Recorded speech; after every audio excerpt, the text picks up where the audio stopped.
भारतीय रेल्वेला सर्वसामान्यांच्या प्रवासाचं हक्काचं आणि सुरक्षित साधन मानलं जातं। विशेषतः महिला आणि लहान मुलांसाठी रेल्वेचा प्रवास अत्यंत सुखकर आणि सुरक्षित मानला जातो। मात्र नागपुरातील एका प्रतिष्ठित कुटुंबासाठी आणि त्या कुटुंबातील महिलांसाठी हाच रेल्वे प्रवास त्यांच्या आयुष्यातील सर्वात वाईट, कटू आणि कधीही न विसरता येणारा एक भयानक थरार ठरला। उत्तर प्रदेशातील वाराणसी येथून नागपूरकडे परतत असताना दानापूर सिकंदराबाद एक्सप्रेसमध्ये एका नागपूरच्या कुटुंबासोबत जे काही घडलं ते ऐकून तुमच्या अंगावर काटा आल्याशिवाय राहणार नाही। आरक्षित डब्यात झालेली 400हून अधिक हुल्लडबाजांची बेकायदेशीर घुसखोरी, महिलांची झालेली छेडखानी, विनयभंग, रेल्वे प्रशासनाची कमालीची निष्क्रियता आणि त्यानंतर नागपूर लोहमार्ग पोलिसांनी दाखवलेली कमालीची असंवेदनशीलता यामुळे रेल्वेतील प्रवासी सुरक्षिततेचे धिंडवडे निघालेत।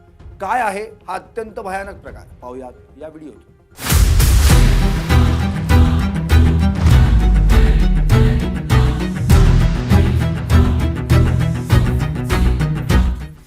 नमस्कार, मी संदीप आणि तुम्ही पाहताय LS मराठी। नागपुरातील काही महिला आपल्या कुटुंबासह आणि लहान मुलांसह बिहार आणि उत्तर प्रदेशातील प्रमुख धार्मिक आणि ऐतिहासिक पर्यटन स्थळांना भेट देण्यासाठी गेल्या होत्या। अतिशय आनंदाच्या वातावरणात ही सहल पार पडली। सर्व प्रेक्षणीय स्थळ फिरून झाल्यानंतर सर्वांनी परतीचा प्रवास सुरू केला। वाराणसी येथून नागपूरसाठी त्यांचे दानापूर सिकंदराबाद एक्सप्रेसमध्ये आधीच रीतसर आरक्षण करण्यात आले होते।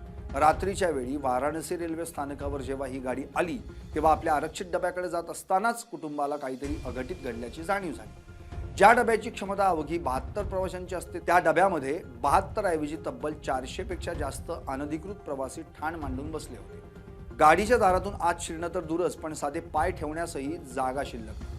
अशा गर्दीत केवळ पुरुषच नव्हे तर प्रचंड हुल्लडबाजी करणारे तरुण मोठ्या संख्येने होते। महिलांनी आणि त्यांच्या कुटुंबियांनी आपल्या हक्काच्या सीटवर जाण्यासाठी प्रयत्न सुरू केले, परंतु त्यांना दारातच अडवून ठेवण्यात आलं। अत्यंत कष्टाने धक्काबुक्की सहन करत आणि गर्दीतील लोकांच्या अश्लील शेरेबाजीला आणि छेडखानीला सामोरं जात या महिलांनी कसाबसा डब्यामध्ये प्रवेश मिळवला। डब्यात प्रवेश केल्यानंतरही या महिलांचा त्रास काही कमी झाला नाही, उलट तो आणखी वाढला। दारापासून आपल्या आरक्षित सीटपर्यंत पोहोचताना प्रत्येक पावलावर या महिलांना अश्लील कमेंट्स, अंगाला स्पर्श करणं आणि मानसिक छळाला सामोरं जावं लागलं। या सर्व प्रकारामुळे प्रचंड त्रस्त आणि भयभीत झालेल्या महिलांनी आणि त्यांच्या नातेवाईकांनी तातडीनं रेल्वेच्या मदतीसाठी असलेल्या अधिकृत यंत्रणेचा वापर करण्याचा निर्णय घेतला। त्यांनी रेल्वेचा राष्ट्रीय हेल्पलाईन क्रमांक 139 वर वारंवार फोन फिरवले। एवढंच नव्हे तर आजच्या डिजिटल युगात सोशल मीडियाच्या माध्यमातून लवकर मदत मिळते या आशेने त्यांनी रेल्वे मंत्रालयाच्या अधिकृत X हँडलवरही या परिस्थितीचे फोटो, व्हिडिओ आणि मोबाईल स्क्रीनशॉटसह तक्रारी नोंदवल्या। रेल्वे प्रशासनाकडून त्यांना आम्ही त्वरित कारवाई करत आहोत, काळजी करू नका असं छापील डिजिटल आश्वासन मिळालं, परंतु प्रत्यक्षात रेल्वे धावत राहिली आणि कोणतीही मदत या कुटुंबापर्यंत पोहोचली नाही। रेल्वेचे हे डिजिटल दावे आणि आश्वासने किती फोल आणि पोकळ आहेत याचा प्रत्यय या कुटुंबाला दर मिनिटाला येत होता। ट्रेन वाराणसी स्थानकावरून पुढे निघाल्यानंतर डब्यातील अनधिकृत प्रवाशांची मस्ती आणि धाडस आणखीनच वाढलं।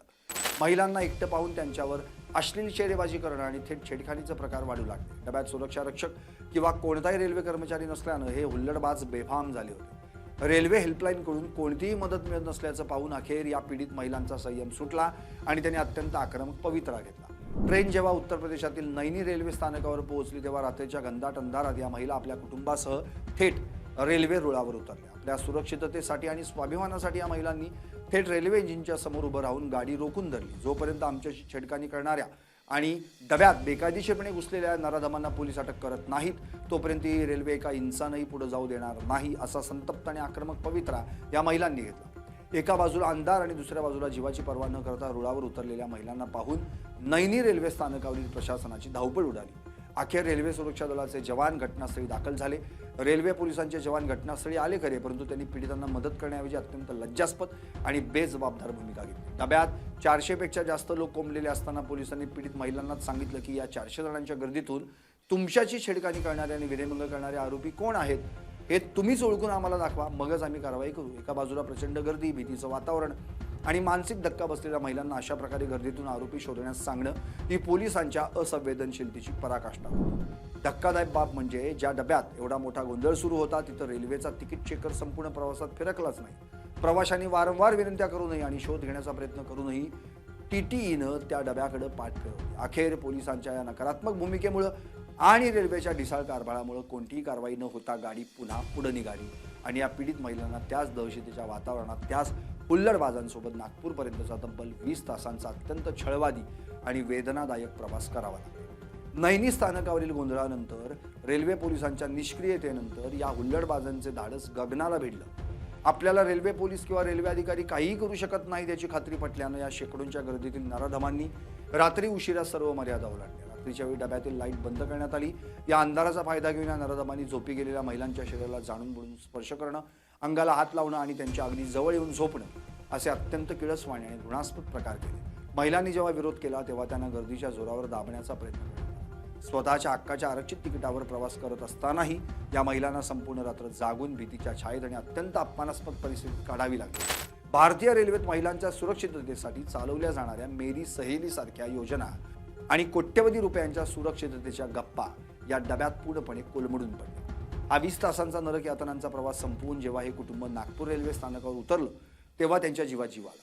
आपल्याला आपल्या शहरात तरी न्याय मिळेल या आशेनं त्या पीडित महिलांनी आणि त्यांच्या कुटुंबानं थेट नागपूर लोहमार्ग पोलीस ठाण्याशी संपर्क साधला. ते ठाणं गाठलं. त्यांनी घडलेल्या या सर्व प्रकाराची माहिती देऊन पोलिसांकडे लेखी तक्रार नोंदवण्याचा प्रयत्न केला. परंतु इथंही त्यांच्या पदरी घोर निराशा आणि अपमानच झाला.